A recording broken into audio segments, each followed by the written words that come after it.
Dozens of Facebook employees, in rare public criticism of their own company, staged a virtual walkout in protest of executives' inaction on inflammatory posts by President Trump. While Twitter started labeling some of the president's inflammatory posts, Facebook's chief executive, Mark Zuckerberg, has said his company should leave them alone.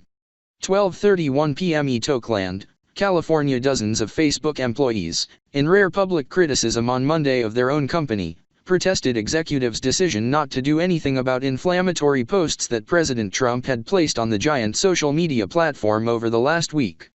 The employees, who took the day off by logging into Facebook's systems and requesting time off to support protesters across the country, also added an automated message to their emails saying that they were out of the office in a show of protest.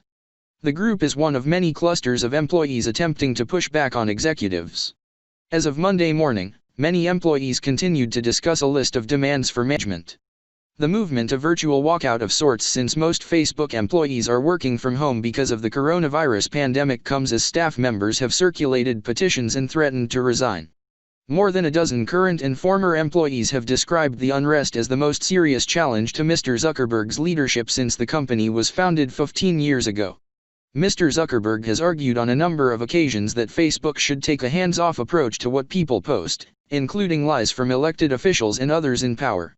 He has repeatedly said the public should be allowed to decide what to believe. That stand was tested last week when Twitter added fact-check and warning labels to two tweets from the president that broke Twitter's rules around voter suppression and glorification of violence. But as Twitter acted on Mr. Trump's tweets, Facebook, Mr. Zuckerberg said Mr. Trump's posts did not violate the social network's rules. Image President Trump's post on Facebook. Image President Trump's post on Twitter, which the platform modified. Personally, I have a visceral negative reaction to this kind of divisive and inflammatory rhetoric, Mr. Zuckerberg said in a post to his Facebook page on Friday. But I'm responsible for reacting not just in my personal capacity but as the leader of an institution committed to free expression. In response to the walkout, Mr. Zuckerberg has moved his weekly meeting with employees to Tuesday, rather than Thursday. The meeting will be a chance for employees to question Mr. Zuckerberg directly on his decision. A Facebook spokeswoman said Monday morning that executives welcomed feedback from employees.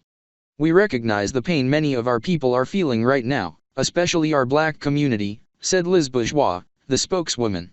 We encourage employees to speak openly when they disagree with leadership,